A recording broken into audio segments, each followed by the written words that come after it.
Hi and welcome to Epic Tabletop. Today we are looking and reviewing minis from upcoming Kickstarter by Styriwar depicting Prussian Guard units of second half of 19th century.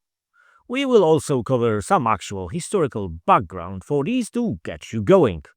Let's get on with it then. Okay, so first a little historical context, focus on where we can use these miniatures. If any of you is not interested in this, the whole material is divided into sections, so please use appropriate timestamp in order to jump to desired part. But I'll be brief, sort of, and this is cool stuff. Apart from the obvious Franco-Prussian conflict of 1870, we have few more choices. Firstly, two Schleswig Wars fought over the possession of duchies, Schleswig, Holstein and Lauenburg.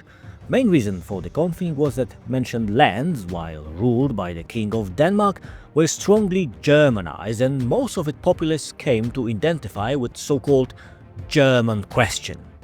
By the outbreak of the war, Schleswig was divided, a Danish-speaking north and German-speaking south, while Holstein and Lauenburg were entirely ethnically German. In March 1848, the German-speaking population of Schleswig, Holstein and Lauenburg rebelled and created a provisional government and army. This act led to a war between Denmark and German Confederation, but most of the troops were provided by Prussia, hence the use of Stiriwar minis. The war ended with Denmark victory, although international situation played a major role.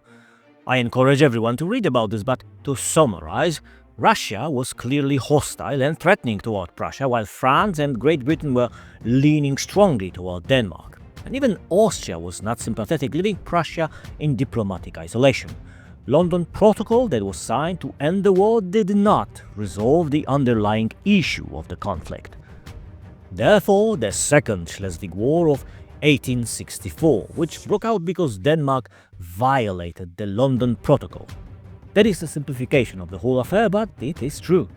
We need to understand, though, that for Denmark, Schleswig was ancient core region of Denmark with the old Danish Viking capital Hedeby and the somewhat legendary Dannevirke fortification. Anyway, during this war, international situation was dramatically different. The Crimean War already happened, alienating Russia, and American Civil War was still underway. Great Britain, because of the cotton situation, held the badge of supporter of slavery and the Confederacy, thus alienating France. Bottom line, there was no cooperation between great powers, only distrust. Therefore, Denmark alone had to face not only Prussian but Austrian troops as well. Because of that, Danes were soundly beaten. Courage alone could not help this time, and all of Jutland, the Danish mainland, was occupied by the Germans.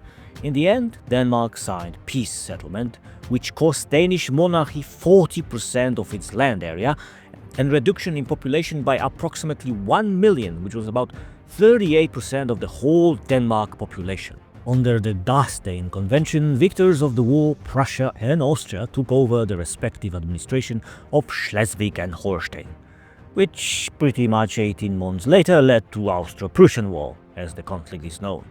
Allied with Prussia was Italy, who was pursuing its own goals of unification, hence the eagerness to go to war against Austria. German states were divided between Prussia and Austria, but to be blunt, those states like Bavaria, Saxony or Hanover and few others who could put some actual troops in the field sided with Austria. So we have Prussians, like the Stiriwar minis, not only fighting Austrians but also other Germans. I'm saying this as a possibility for wargaming, of course. In the end, Austria and its allies were beaten with final showdown at Königgrätz. Let's pause here for a minute, because there is an interesting angle to this conflict that I did not see earlier. By earlier, I mean when I was reviewing Bavaria miniatures for 1870 war. Link down below if you didn't see it. I did talk in this review about rifles used in 1870 by French, Prussians and Bavarians, of course. Although what I said there is mainly correct, there is one thing. Newer not necessarily means better straight away, at least not in all aspects. Here is what I mean.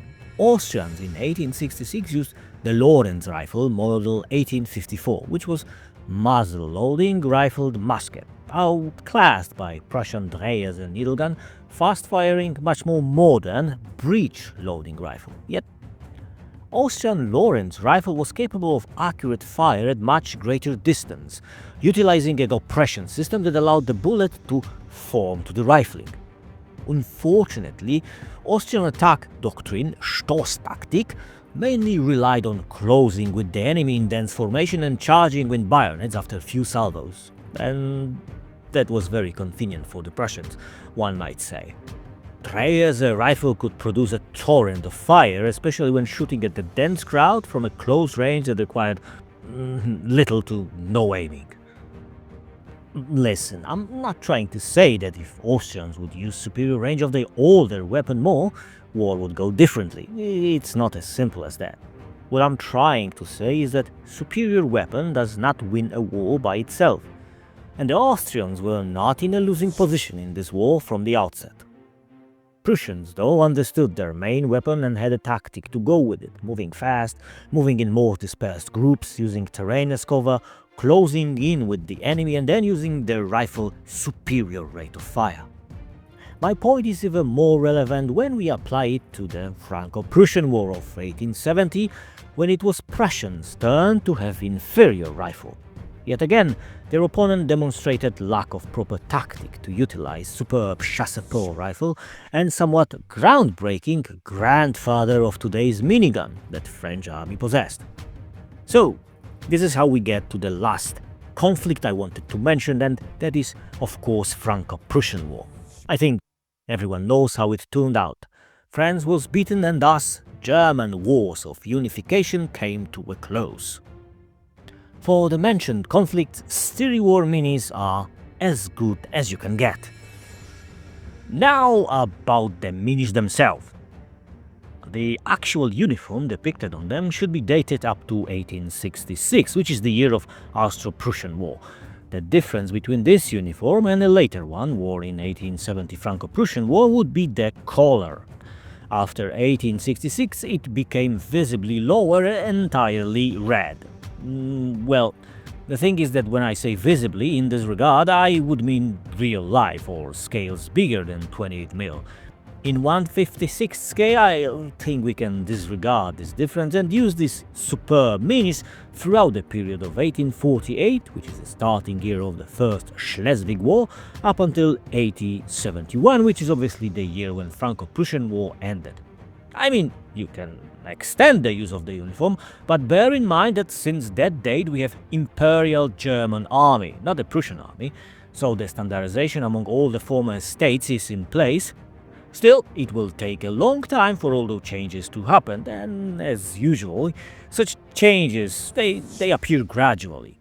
The real revolution happened in 1907-1910 when the Feldgrau uniform is adopted, and we finally say goodbye to chic, style and colorfulness of the Napoleonic era. Now, there is one more thing to consider when talking about Stiriwar minis from this campaign. As it stands, these are to depict Prussian Guard regiments. So the question would be, I guess, what is the difference between Guard and Line regiments? Well, even in real life, differences were surprisingly modest. Same Dreyers and needle rifles, same artillery pieces, same doctrine and regulations. And if we are to discuss uniform distinctions, they were in slightly different buttons, collars, eagles, and so on. Things not really visible in 28mm scale, like I said before, unless you want to be hyper-precise, because with this Stiriwar minis you can do that. Everything is sculpted with an attention to even the smallest details, so if you want to print those, for example, in much bigger scale, you certainly can, without any loss in details. By the way, this is an eagle with a star. This kind of emblem was worn by the Guard regiments. Line did have a different one, so-called heraldic eagle without a star, but like I said, you can't really see it in a 28mm scale, especially from the tabletop perspective. So, for my painting, I chose to be as precise as it was comfortable for me. There is one thing, though, that can make somewhat clear distinction between Guard and Line regiments. These are cuffs. Line regiments had Brandenburg cuffs, unlike Guard that had so-called Swedish cuffs. So, if you want Swedish cuffs minis to be ordinary linemen, somebody may point this out. But I mean, come on. I certainly would not have any problem with that. I would totally use these minis as a Guard or Line the way I see fit. Check the actual Kickstarter for uniform distinction mentioned by me, because as far as I know, there will be some guys with actual Brandenburg cuffs as well. With shoulder parts, there is also a possibility to make a distinction, although here is, well, harder. Listen, I think that's enough of these technicalities, if I may call them so. Now, about the actual sculpts. I already said that they are superb, and there's plenty of them. Charging, marching, at trail, skirmishing, not to mention artillery pieces. These were commissioned by Stiriwar, but they were made by Vesna Sculpt. They have some very cool stuff on their MMF page every wargamer can use. Check them out. When I am recording this, not everything is said and decided about the Kickstarter campaign. Stiriwar are still preparing and deciding how to proceed, so in order to find out the exact composition of the Kickstarter, like I already said, you need to check out the actual campaign, and it is going to be worth it. Now, let me show you some painted examples that I prepared for this review, and I will say a few words about painting. Painting these minis is fun. I mean, I suppose it depends if you like batch painting. I actually like painting modern, as if uniformed armies, despite them being quote-unquote clutter with so many stuff. Still, I think that painting 10 such Prussians is faster than, let's say, 10 Swiss from 15th century. The difference is in uniformity, exactly. The minis themselves are wonderfully detailed. I mean, everything is clear and you don't have to wonder about things like, what is that thing hanging from the belt? Not ever. Every piece of clutter, like mess tin, canteen, food bag, and so on, is clearly recognizable, which translates to much easier painting. The same goes for every, various belts which make up the whole harness. You can easily trace each of them and trace them to their source, if you know what I mean. Minis are obviously made from 3D printed resin, and as such may be more fragile than your average plastic ones. I say may because today we have so many different resins that fragile is really not a given. Also, so much depends on your own printer settings that in the end I can just say that these minis will be more vulnerable to damage than plastic ones. On average, I suppose this might be true, but it is not 100% fact like it used to be.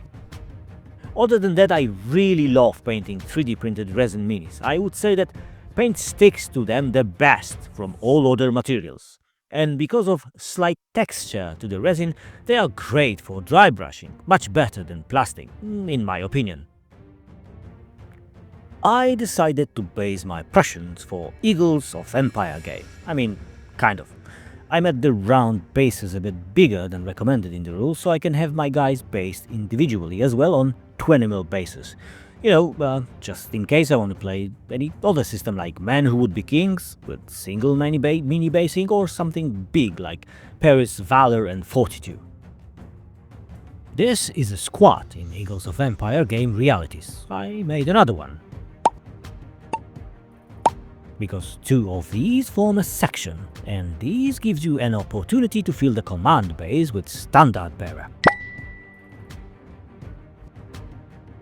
I've also painted a cannon, C64 4-pounder gun with a crew. Of course I also based it for Eagles of Empire, but I made an additional base so I can field their wonderful aiming guy.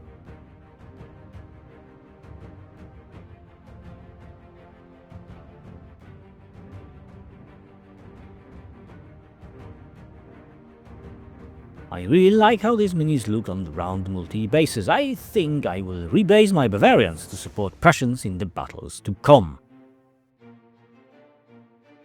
So I would like to do some comparisons, but to be honest with you, I don't have much to compare these minis with.